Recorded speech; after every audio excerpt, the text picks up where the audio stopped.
Yeah, I'm not very good at Tekken. Get ready for the next battle.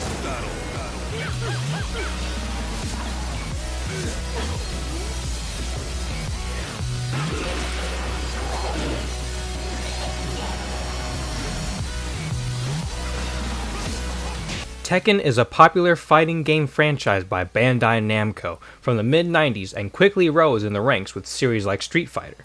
Through the years, it's become this huge competitive franchise with many spin-offs, crossovers, and both live-action and animated movies.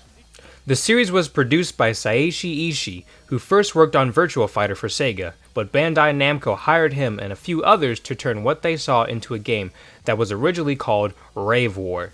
But they stopped smoking crack and named it Tekken. After Tekken 1 and 2, he gave his child to Katsuhiro Harada. Harada is one of the coolest game developers I've seen so far. I am very upset. I'm very upset. Shut up! Shut up! And don't ask me for shit, okay? Shut up the hell. He would even participate in EVO tournaments for his own game, playing against other fans in person. For me, I'm a casual fan of this series, and only recently, since like the end of 2019, have I gotten a bit more into it. By no means am I a competitive player. I always get my ass handed to me online. But it was still a lot of fun. I think the one thing about Tekken and other fighting game franchises that has always intrigued me was its story. A lot of fighting games focus more on the gameplay than the story, because in terms of the story, most Tekken games can be beaten in less than 30 minutes, because the meat of the games were playing online or against your friends. Whereas in single-player JRPGs, the story was the game, and once you beat that in like 30 to 40 hours, that's basically it. In any fighting game I saw, I had always wondered what was the story behind these characters, because it was never clearly laid out, especially in the earlier games. But honestly, I never really bothered to look into it for many years. Which is what this video is about. Today we're going to dive deep into the bizarre world of Tekken's story and lore, starting with, of course, Tekken 1. When you first boot up the game, you're introduced with a loading screen where you can play freaking Galaga, and if you beat it, you unlock the devil. So yeah, your parents were right. Video games are the key to summoning Satan. You're welcome. Bandai Namco was known for having mini-games in their loading screens for many years, and they even patented it in 1998 for 17 years, so no other company could do it, which is a pretty dick move and showed how everyone at Bandai Namco has a teeny tiny dumb little man penis.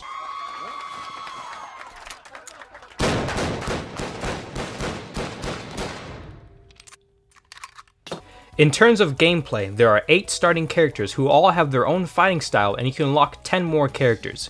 Each of the buttons focuses on a limb of the character. Square and triangle for the arms, and X and O for the legs. Now, in order to understand the story, you don't need to play all these characters and try to piece it together. You only need to play as one character throughout all these games to understand the canon story. Most of these characters have nothing to do with the canon story of Tekken and are just what-if scenarios. But, because these games are so short, we're going to look at 3 stories. The canon story of the Mishima family, and the story of King and Nina Williams.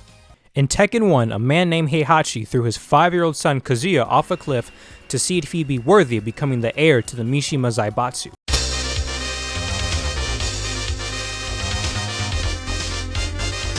Kazuya survives because he's got a demon inside of him, and 21 years later, Heihachi starts the first ever King of Iron Fist tournament, which is what Tekken means in Japanese, with a huge prize money for the winner.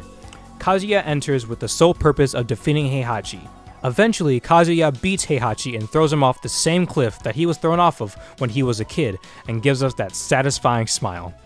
Next with King, he was an orphan in Mexico who was taken in by a church pastor after getting into a serious fight that nearly killed him.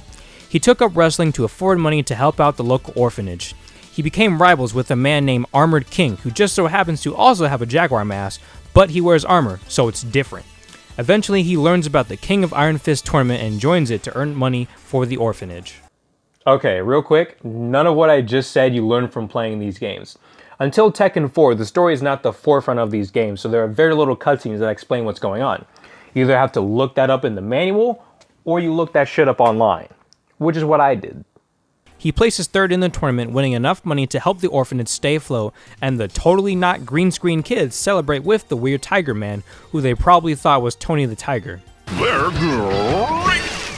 Finally, Nina Williams is an Irish assassin who joined the tournament to kill Heihachi after she was apparently kidnapped and drugged many times.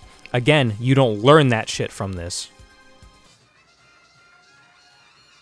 Okay, I can see how she's an assassin that was kidnapped and drugged many times into believing that she has to kill Heihachi.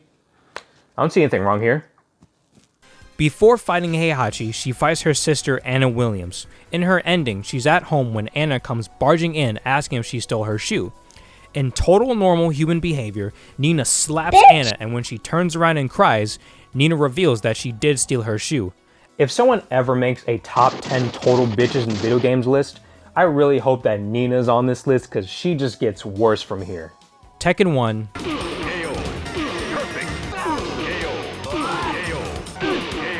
Was actually really hard. The game really focuses on playing defensively, waiting for the right moment to strike. I actually didn't beat it my first go around and spent like 10 minutes fighting Paul. I didn't even make it to Heihachi. There's no move list in the game, so you'd have to look it up on the manual, so if you didn't have a manual in 1994, you were fucked. Luckily, Tekken 2 was a bit easier. A year later, in 1995, we got Tekken 2. Immediately, you can tell how much the game has improved with the slightly less nightmare feel graphics that were the first game. Like, look at Nina's noodle hair. Delicious. New modes were added, such as Time Attack mode, Survival mode, and Team Battle mode. Not much has changed in terms of the gameplay, but the biggest thing added was you can now sidestep to avoid getting hit, but only a few characters could do it.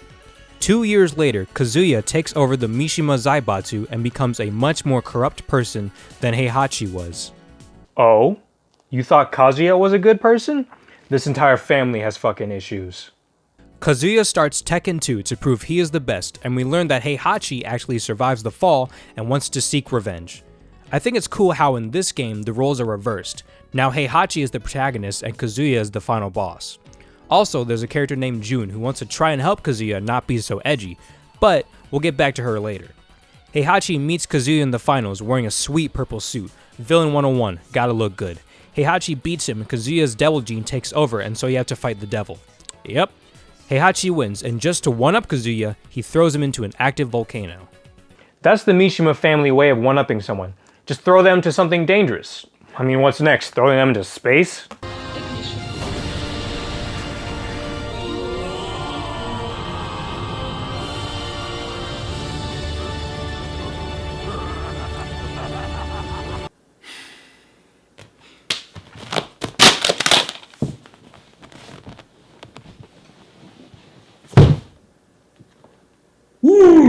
Next with King, sometime in between Tekken 1 and 2, an orphan died which made King sink into depression.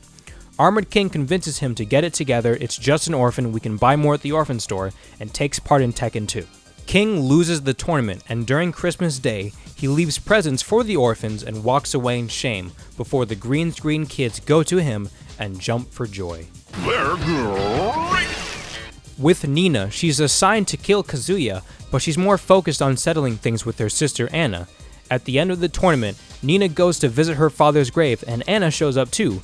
Nina's ready to fuck shit up, World Star over here, but Anna tells her this ain't it, so Nina walks away. Now with Tekken 2, it definitely was a bit easier than the first Tekken game. I still couldn't beat my first go-around, but everything felt smoother and more responsive than the first game, and it was nice having a move list to refer to. Now let me tell you about the Tekken game that got me and many others into the franchise, Tekken 3.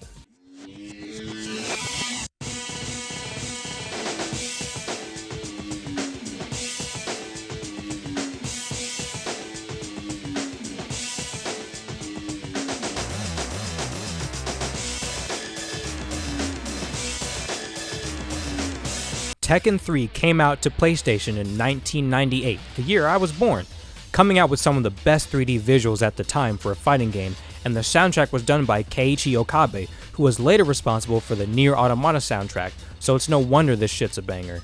All the modes from Tekken 2 are here with 2 new ones. Tekken Force, a traditional side-scroller beat-em-up, and Tekken Ball, which is just regular Tekken, but with a gigantic beach ball. You can hit the opponent with the ball, and if the ball lands on your side, you take damage. Also, check out this commercial of Tekken 3. It's the best thing ever. It was really awful. Both of us kept everything pent up until one of us would just explode. Hey, stupid! What kind of a meal was that? You had to... Oh wow, that reminds me a lot of my parents. Leave me alone! What do you mean, leave you alone? I don't want to talk to you! What are you talking about? I don't care anymore! I just don't care anymore! Well, what do you... Then we discovered Tekken 3. This is for 40 years of macaroni and cheese. Okay, I'd be pretty pissed off too if all we ate for 40 years was macaroni and cheese. Like, why didn't he say anything after the third time it happened? Thank you, Tekken 3. Tekken 3. It'll save your marriage. So remember Jun from Tekken 2? Well, sometime during Tekken 2, her and Kazuya got busy and had a baby named Jin. 16 years later, Jin and Jun lived together as a happy family without good old demonic daddy Kazuya. Speaking of devil daddy, part of the devil gene that was in Kazuya went to possess Jin, so now he has the devil gene too. Meanwhile, Heihachi regains the Mishima Zaibatsu, and with the help of his new military force called Tekken Force, he establishes world peace. What is this game? During an excavation site in Mexico, they accidentally unleashed the fighting god Ogre, and Heihachi wants to capture Ogre to gain his power. Ogre goes around killing martial arts masters and eventually kills Jun. Jin goes to Heihachi to train him so he can get revenge on Ogre. 4 years later, Heihachi starts Tekken 3 in order to lure out Ogre. Again, there's hardly any cutscenes that show anything what's going on in the canon story, and Tekken 3 is like twice as long as Tekken 1 and 2 combined, and it only gets crazier from here. Jin meets Ogre in the finals and beats him. Then he's gunned down by the Tekken Force, only for Heihachi to shoot him in the head. Headshot. However, the Devil Gene in Jin takes over, attacks Heihachi, and flies away. When Ogre was going around killing martial arts masters, he killed King. So why is King in the game? That's because this King was one of the orphans and wants to get revenge for the original King's death. We call this guy King 2. Armored King eventually meets up with King 2 and trains him for Tekken 3. In King 2's ending, he's in a wrestling match with Armored King watching. When King 2 wins, he looks over to Armored King to see him missing. King 2 rushes back to the break room to see Armored King suffering from his heart disease, reminiscing about the days with the original King. The heart disease was actually brought up in his ending in Tekken 2. Nina was forced into cryogenic research for 15 years after failing to kill Kazuya. When Ogre came around, he possesses Nina with the goal of entering Tekken 3 to kill Jin. So now Nina has tried to kill all the members of the Mishima family. At the end of Tekken 3, Anna and Dr. Boskanovich are trying to restore her memories, but it doesn't quite work. So Anna takes Nina to their dad's grave hoping to fix her memory, but Nina just smacks Anna, yells at her, and leaves. Man, even without her memory, she's a huge bitch to the end. Tekken 3 was the first game I ever played in the franchise growing up, and it seems like a lot of people consider this to be one of the best Tekken games in the franchise. I love the overall vibe of this game, and it was definitely a lot easier than Tekken 1 and 2. Still hard, but not nearly as difficult, and the game rewards more aggressive gameplay. I definitely got aggressive because when I was younger, not sure how, but I broke my copy of Tekken 3. So you may all unsubscribe now. In 2001, we got Tekken 4 for the PS2. This is actually the second Tekken game for the PS2. The first was Tekken Tag Team Tournament, but that's a spin-off, so for the purpose of this video, that game can go fuck itself. Tekken 4 is considered to be one of the worst Tekken games because of juggling, second smallest roster in the franchise with only 19 characters, and some characters clearly being better than the rest. It's the first game with actual voice acting in its cutscenes. I never got to fight you at the tournament. I'll take you on right here, right now. There's no reason to fight. You ain't got one? Well, I do! Unfortunately. All modes from the previous games are here except Tekken Ball. Tekken Force is here and it's in 3D this time. Also, you can save your fights to replay them later and flex on your friends, or lack thereof. Kazuya actually survives the volcano and is resting at G-Corp, a biotech firm. Heihachi's Tekken Force raids G-Corp to get Kazuya, so Heihachi can take the Devil Gene for himself. However, Heihachi fails to capture Kazuya, and he starts Tekken 4, and whoever wins gets control of the Mishima Zaibatsu. Can we just solve all personal family matters by hosting a global martial arts tournament that has nothing to do with anybody else? Meanwhile, Jin is over in Australia training in traditional karate because he wants to unlearn what Heihachi taught him after he fucking gunned him down. So, fair. Jin enters Tekken 4 to end the Mishima family feud. Near the end of the tournament, Kazuya is meant to fight Jin, but Jin never shows up for some reason and he's told to move to the finals. Kazuya goes to Heihachi, who reveals that he actually captured Jin for his Devil Gene. Kazuya beats Heihachi and wants to fight Jin to take the Devil Gene for himself. Kazuya loses and Jin tries to kill them, but is stopped by an image of his mother Jun and flies away again.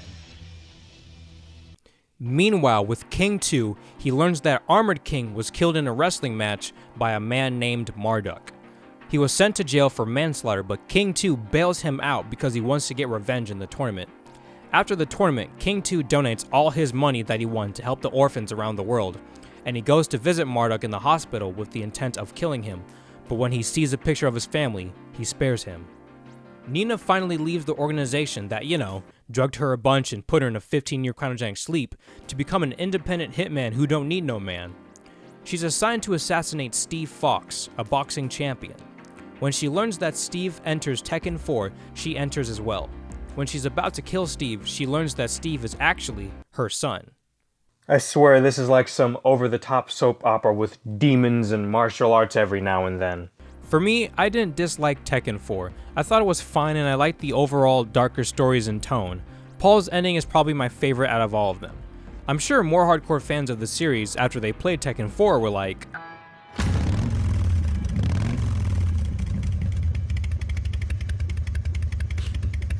Ain't my style.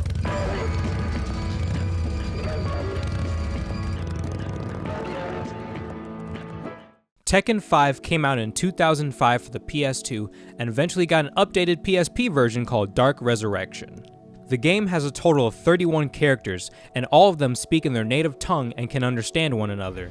I can't stress enough just how cool that'd be in real life to be able to understand anybody regardless of what language they speak. The game is the first to let you customize your character and has improved a bit on the complaints of Tekken 4.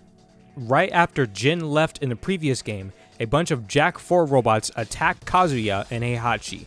Kazuya escapes and a bunch of robots dogpile on Heihachi and explode. A new character named Blade, Raven, watches from a distance and just says, Heihachi Mishima is dead. Oh shit! After that, it plays an opening sequence that shows all the characters new and old. When I saw this intro for the first time, I was genuinely excited to play this game. It's like the perfect amount of cheesy butt rock that's still a freaking banger. Unbeknownst to everyone, Tekken 5 is announced, but nobody knows who's responsible. Jin and Kazuya participate in Tekken 5 to figure out who's responsible for organizing the tournament. Jin makes it to the finals and meets a man named Jinpachi, the father of Heihachi. Heihachi imprisoned Jinpachi under the Mishima Zaibatsu for 50 years, and when the Jack 4 robots attacked, he was freed. Jinpachi organized the tournament because an evil spirit possessed him with the goal of world destruction, and Jinpachi wants someone to kill him before that happens. Tekken 3 and 4 have been difficult, but not too ridiculous, so fighting this guy shouldn't be too bad.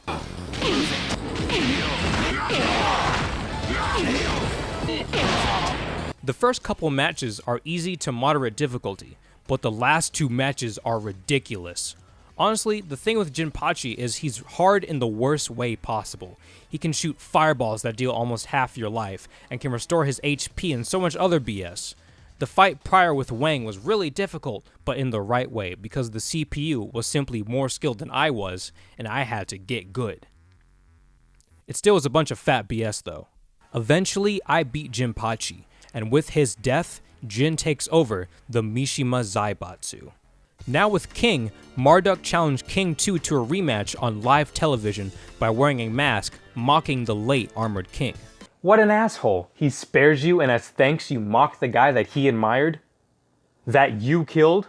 King 2 goes to Marduk and beats him, and after that they become tag team wrestling buddies. I'm sure Armored King would be happy to see King 2 take the moral high ground. Nina goes to visit Anna in the hopes of regaining her memories. As soon as she sees her, she regains her memories and immediately starts a fight with Anna. They decide to settle things in Tekken 5. Nina faces Anna and beats her. Then a movie director, inspired by the feud between the two, asks them to be in his movie. Nina and Anna fight in a medieval-style battle. Anna beats her and everyone goes to congratulate her. Nina walks away and blows up the set, killing everyone. I told you she was an insane, batshit crazy bitch. Now overall, I did enjoy Tekken 5 a lot more than I enjoyed Tekken 4, besides the ridiculously hard final boss. Now, moving on to Tekken 6, where we'll get to see my favorite character in the whole franchise.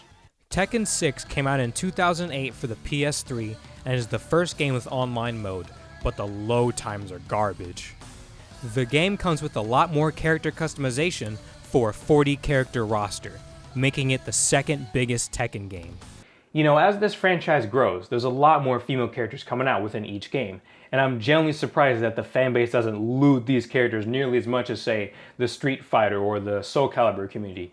So I can appreciate the lack of sad, lonely, horny teens in this community. Tekken 6 is actually the longest game in terms of its story and scenario mode, a beefed up Tekken 4 style game which can take 2 to 3 hours to beat. Which isn't a lot, but up until now, that's actually a lot for a Tekken game. So Jin, the main protagonist of the past 3 games, the most righteous character in the Mishima family, now owns the company. So what will he do with all this power? He starts World War III. So remember how in Tekken 3, Heihachi just established world peace? Yeah, Jin said fuck that, and now he's the main antagonist of this game. During the war, we meet a member of the Tekken Force, the man, the legend, my boy, Lars Alexanderson, who of course has amnesia. He starts a rebellion against Jin with the help of Elisa Boskanovich, a cyborg that was made by Dr. Boskanovich. Now, as I mentioned before, this game's story is huge, so for the purpose of not making this video too long, I'm just going to talk about the major points of what happens. Eventually, Lars and Alisa learn that Heihachi is still alive, secluded in the mountains, waiting for his chance to retake the Mishima Zaibatsu. Apparently, Lars is the illegitimate son of Heihachi. The Mishima family actually grows almost every game. Lee from Tekken 1 is the adoptive son of Heihachi, and Asuka from Tekken 5 is Jin's cousin. Much later, Lars and Alisa go to fight Jin, but it turns out that Alisa was actually programmed to protect Jin, and so she fights Lars. After you beat your cyborg girlfriend, you re-encounter Jin. Jin tries to redeem himself by explaining the reason for starting World War III is to summon the demon god Azazel, who can only be summoned when humanity is fueled with negative energy. Which, starting a global war will definitely do that. Azazel is said to be the source of the devil gene, and so Jin wants to kill Azazel in hopes that it'll get rid of his demonic powers. First off, bullshit. Second, just like with Jinpachi, Azazel is really fucking difficult. I mean, I beat him before, but after like the 3rd attempt, I just gave up when I was recording for this video. Jin kills Azazel, but unfortunately it doesn't get rid of his devil gene. Meanwhile, Lars takes Alisa to Lee to get her repaired. Then he gets a call from a mysterious person. So with King 2, he learns that someone dressed up as Armored King has attacked Marduk. He enters Tekken 6 to find out who's responsible. Eventually, King 2 looks around Armored King's old house and looks at a picture of him. He drops the picture to see another picture hidden in the frame, and it's 2 Armored Kings shaking hands. What? Meanwhile, Marduk, in tasteful fashion, goes back to Armored King's grave to make sure the body is still there. The imposter Armored King shows up along with Armored King 2. The imposter reveals that he's actually Armored King's brother, who we call Armored King 2, and he wants revenge for the death of his brother. This event in Tekken 6 is the whole reason I wanted to cover King's story. I was genuinely shocked the first time I saw this, and honestly, King should have like his own spin-off game or something. Meanwhile with Nina, as mentioned, she's working with Jin and enters Tekken 6 to stop anyone from attacking him. In a what-if scenario, she's at the party celebrating the success of the Mishima Zaibatsu when she's attacked by her sister Anna in the bathroom. God damn, these sisters are insane. Nina beats her and pulls a Jigglypuff, drawing graffiti all over her. Tekken 6 was the second game I ever played in the franchise, and back when the PS3 was the new hit thing, I would play online a lot, mainly get my ass beat, but I had fun. Now it's time to talk about the latest mainline game of the franchise, Tekken 7. Tekken 7 came out in 2016 for the PS4 and is still going strong today. This is the latest and greatest Tekken game with the biggest roster of 49 characters with 0 unlockable characters. A part of that huge roster is having guest characters via DLC. This is actually the first mainline Tekken game to have guest characters. While a series like Soul Calibur would have guest characters, Tekken would have their characters guest star in other games, like Law and Paul in Urban Reign, Heihachi in Soul Calibur 2 and Tennis, Lars in Naruto, Lily in Digimon, and Nina Williams even got her own game called Death by Degrees. Now let's talk about the story of Tekken 7. Just like Tekken 6, it's pretty long and honestly half the video could be spent on it, so I'm just going to hit the bigger points. The game starts with the tutorial fight where you as 5-year-old Kazuya from Tekken 1 fight Heihachi. It's explained that Kazuya is upset at Heihachi for killing his mom, and at the end of the tutorial, you actually have to throw Kazuya yourself, making you the horrible parent all along. Heihachi raids the Mishima Zaibatsu and gets it back. He sets a plan in motion to finish his feud with Kazuya once and for all, by of course, starting a martial arts tournament, aka Tekken 7, because why not? Fuck it. Jin is rescued by my sweet summer child Lars Alexanderson and is taken to Violet Systems, Lee's company, along with Alisa.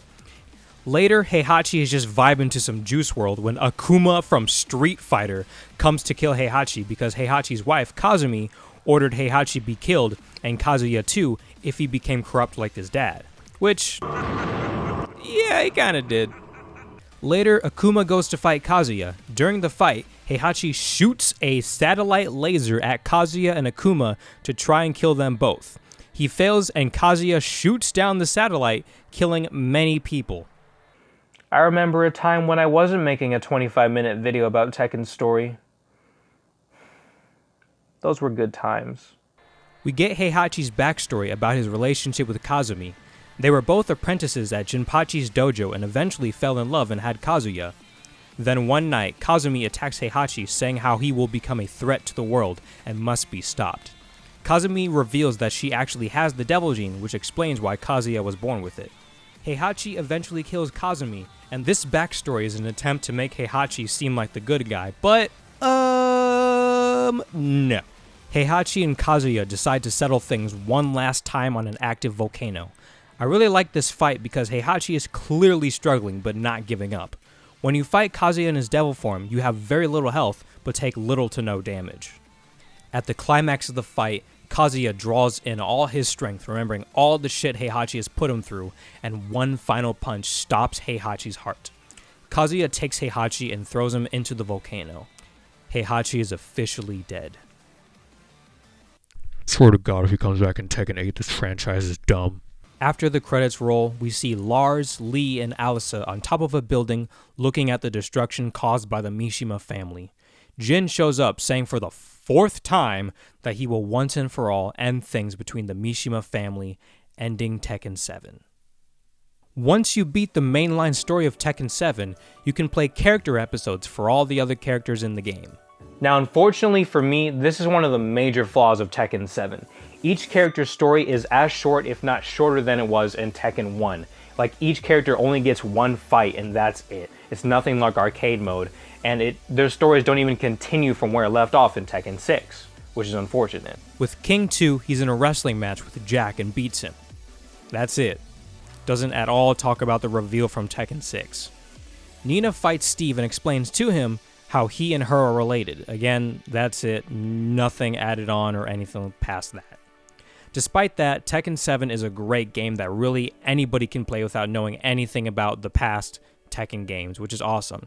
It looks great and it's fun to play, and that's all that matters with a fighting game. And that's it for the bizarre world of Tekken's story. Now, what's really cool about Tekken is that almost every single character, like King and Nina, have very deep character development and stories and stuff like that, which is really cool to see. So everyone can have their own special character that they want to follow, different routes and stuff like that, which is really cool. But Tekken is a fighting game and a fighting game first, and that is totally okay because it is one of the best, if not the best, fighting game franchise of all time. That's good for both casual fans of the series and hardcore fans of the series. So yeah, I'm super excited. After going through this video, I'm super excited for the upcoming Tekken 8, just both to play for the fighting game and also for the story. I'm really excited to see what's going to happen with Jin and all the weird, crazy shit that'll pop up from there. And I hope that the story modes for all the side characters are a lot better than they were in Tekken 7. So yeah, if you haven't checked out the Tekken series, definitely check it out, especially during these quarantine times. Plenty of time to do it. That's what I did pretty much. Also, speaking of fighting games, I have another channel called Videoverse where we play a bunch of video games and stuff. And we actually did play a little bit of Tekken 7. Granted, we just mainly dicked around in that and really didn't focus and play it. But yeah, that's something that we played. So if you're interested in checking that out, link in the description below. And plus, my videos take a while to come out, as you can tell. So you can check out Videoverse while you're waiting for my videos to come out. So there you go. Yeah. Thank you guys very much for watching, and I'll see you in the next video. Bye.